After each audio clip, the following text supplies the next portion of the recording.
We are going to dive into again, a slightly different tact this week. Last week, this week, and then the next couple of weeks are really going to become one whole experience as I am unpacking what I call four phases of rewiring coping mechanisms. So I will shine the light on each of those four phases. Last week, I talked about the first phase, and I'll recap that a little. Then I'm going to talk about this second phase, and then the next 2 weeks, obviously the final two. But as always, I am going to call in the light. And really, what we're doing in this moment is just giving ourselves permission just to let go of just that autopilot, that ego, that those lower human dimensions that can kind of detract or distract us from just more being aware of that love, that soul, that whole spirit that we are in each and every moment. And ironically, the best way that I do to do that, to clear that humanity, to clear that perspective, is just to fucking love and make space and just pick up my human as if I were this beautiful child I have been given, because that is the reality that I experience, that who I am is love, is this connection with all things that is actually kind of invisible at my heart, at our soul essence.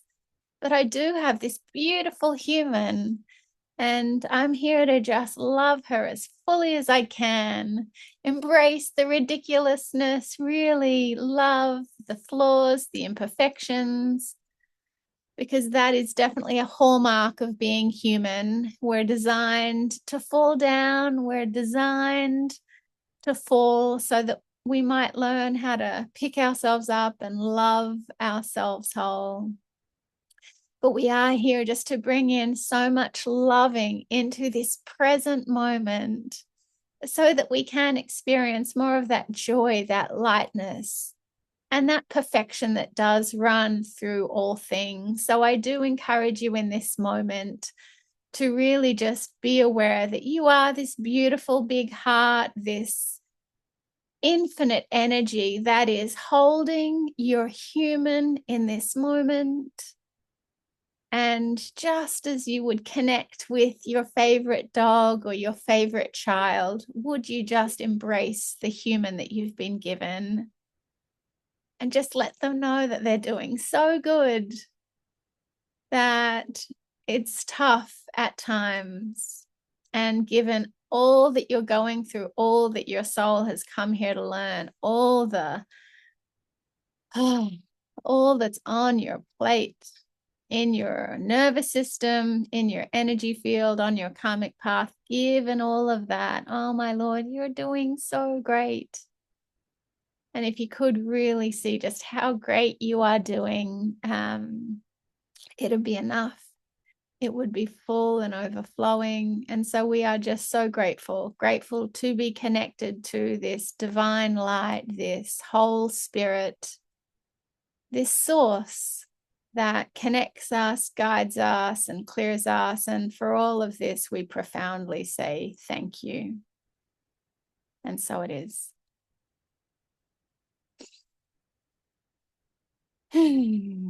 Alrighty. Thank you for always honoring me in that and always letting me kind of go out on whichever tangent I find myself going out on.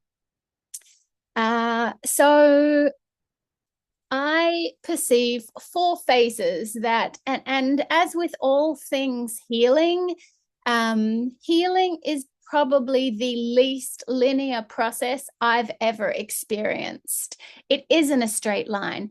It can't really be distilled to 4 steps or 4 phases. So that's in so many ways inaccurate. And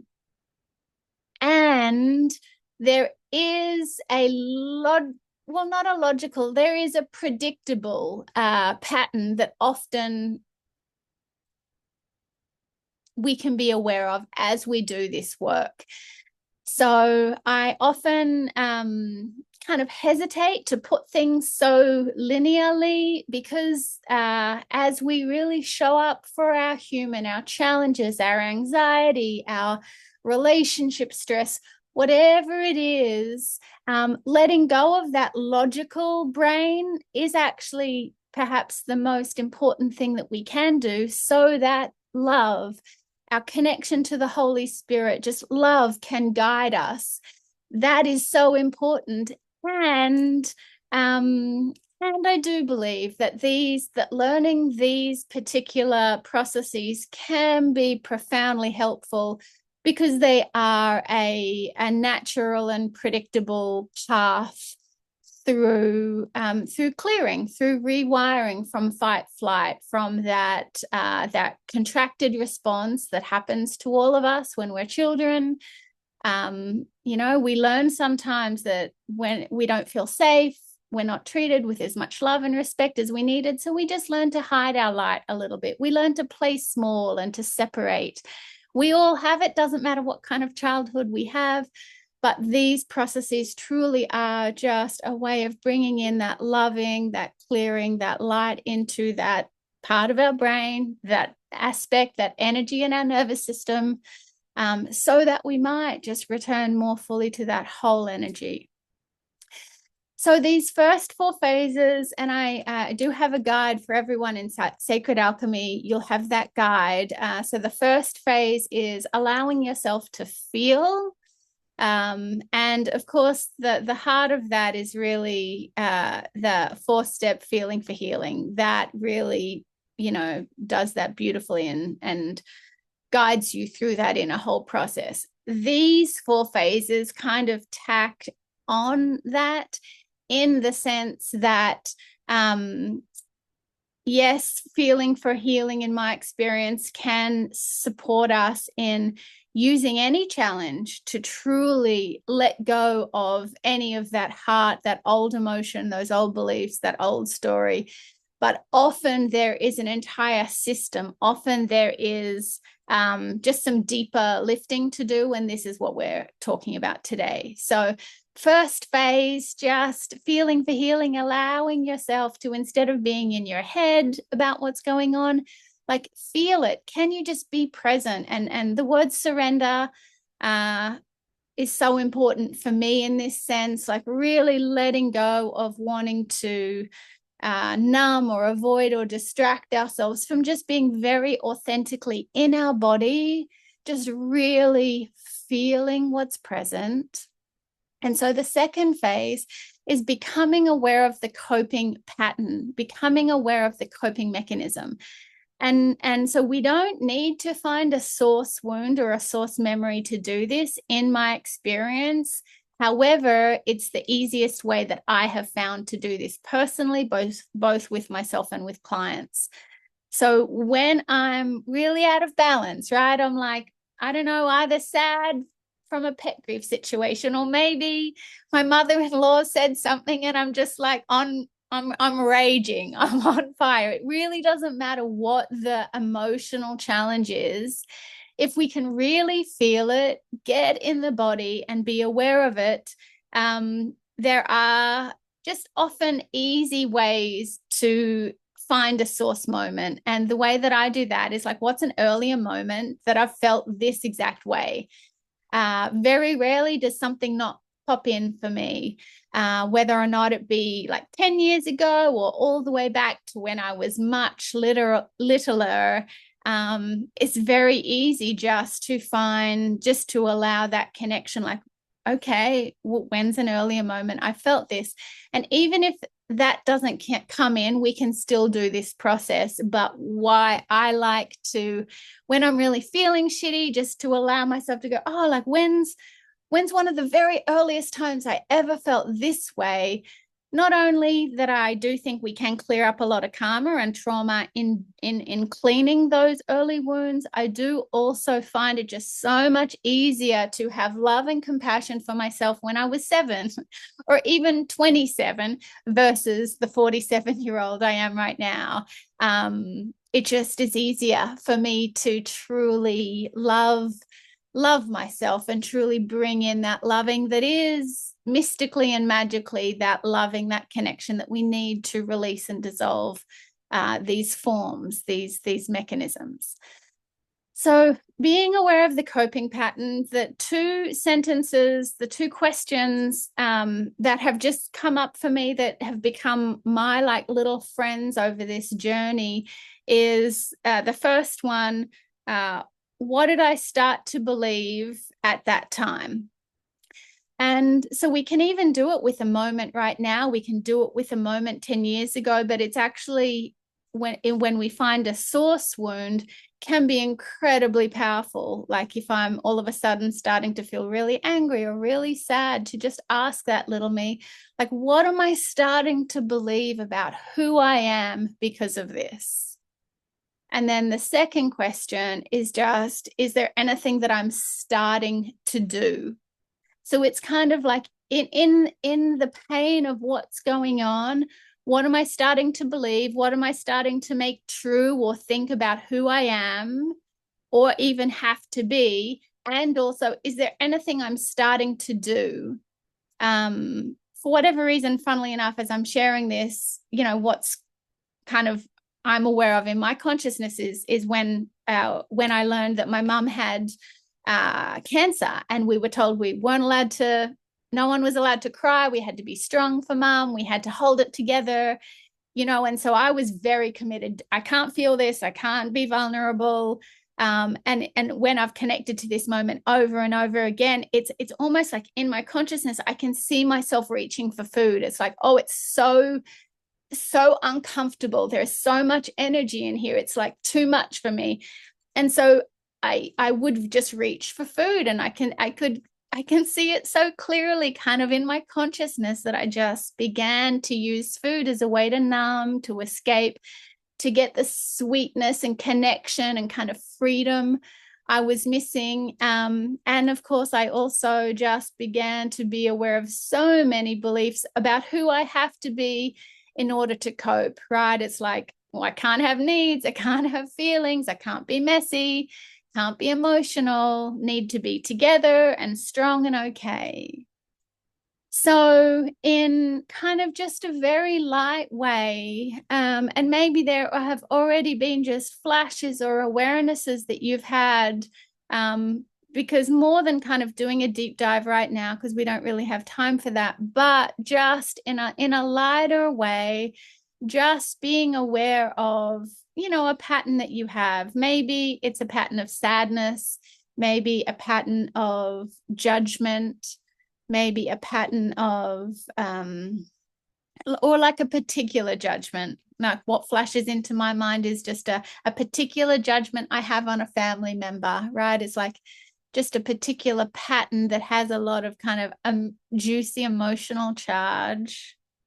So can you just be aware of a pattern in your life that has particular negative emotional charge for you? And just so first phase, just feel, just really get in your body, have the courage to let go of your head, but be aware of how do you feel? Do you feel small and lost or sad or fucking rageful? But get in your body, surrender to being fully in your body. How do you feel? Where do you feel it? Color, texture, movement, really just embody it. And then just be aware. Is there an earlier moment that just pops into your mind? I love to ask, what's the earliest memory? What's the earliest time I can remember feeling this exact way? The context will probably be very different. But the feeling, right? The feeling, when's the first time? And just trust whatever pops in. And just as you're connected to that little you that was really having clearly a tough time, just ask, what are you starting to believe about yourself? Or what are you starting to believe about who you have to be? And are there any things that you're starting to do in order to cope. They could be physical things, but they're probably more often things that we do inside our consciousness, like making ourselves small or telling ourselves we're not worthy of XYZ. But they can, as in my example, reaching for food or, reaching for other substitutions. It's actually a very effective way to track addiction, because all addiction's just a coping mechanism, beautiful pattern that's helped us survive, helped us keep our head above water for a time, but is clearly now no longer working. So just as best we can, just really bringing in loving for that little one inside of us that is just always doing their best, always making great choices for that time. And you can use the guide just to kind of read ahead for the next few phases, but that's just where we'll stop it for this morning. But just really being aware as we start to really learn how to feel, and just be aware of, okay, what are some of those earlier moments when kind of this pattern actually started? We can very easily start to become aware of how we learned to cope, how we learned to deal with this being so uncomfortable. And as we can see them and start to take responsibility for them, we can forgive them and release them. And the next 2 weeks is really just a very effective way of then releasing them. I will just quickly say them. So the third is finding the pure loving purpose, because we don't start to do something stupid like overeat until we need to throw up. We don't ever do that because we're stupid or it's a bad idea. We actually do it because it's a good way that I can actually cope with still being in my body and surviving the life that I had at that time. It worked. It was a loving way. I could feel sweet and just not crazy, maybe not like I wanted to do something else to kind of truly run away from this life. So we're gonna, in that third week, in that third phase, find the pure loving purpose. Like, what was it really trying to get? Like, what was the real loving purpose of it? And then we're gonna learn how to truly upgrade that pattern, right? It was taking place in a negative way, getting something that's actually, as we talked about last week, these patterns are all about getting love from outside of ourselves. And the upgrade is going to always be to getting love from inside of ourselves in some way. So look forward to diving into that over the next couple of weeks. I hope that's profoundly helpful.